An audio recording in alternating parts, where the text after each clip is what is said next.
الحمد لوليه والصلاة والسلام لوليها. نشهد أن لا إله إلا الله، ثم نشهد أن محمدا عبده ورسوله أرسله بالحق بشيرا ونذيرا وداعيا إلى الله بإذنه وسراجا منيرا. أما بعد، فأعوذ بالله من الشيطان الرجيم. بسم الله الرحمن الرحيم.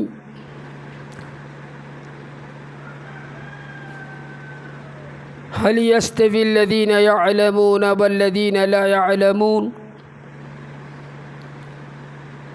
وقال تعالى: والذين أوتوا العلم درجات.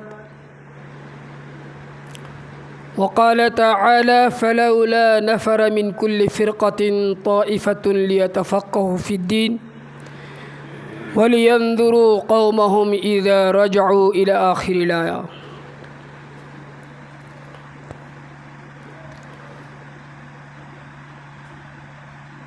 وقال رسول الله صلى الله عليه وسلم: من سلك طريقا يلتمس فيه علما سهل الله به طريقا إلى الجنة.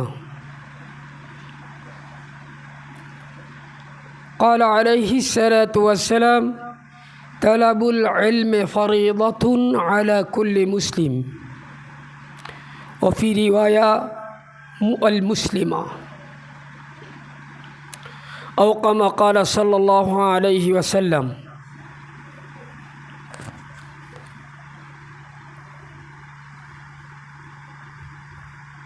محترم الغالي الموقر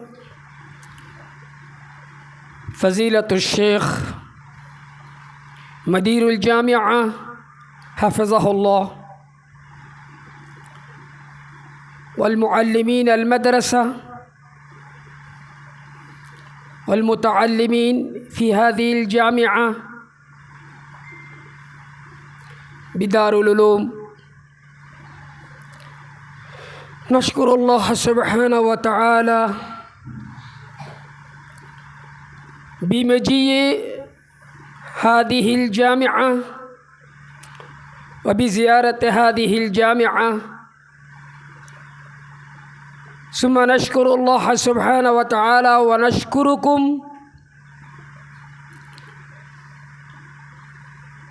لأنتم قد شرفتمونا بمجيء هذه الجامعة، ونحن فرحانين بمجيء هذه الجامعة. كما تعلمون أن الله سبحانه وتعالى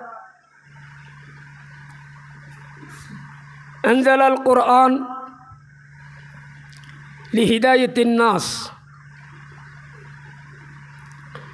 وأنزل هذه القرآن على رسول الله صلى الله عليه وسلم ببركة الوحي بطريقة جبريل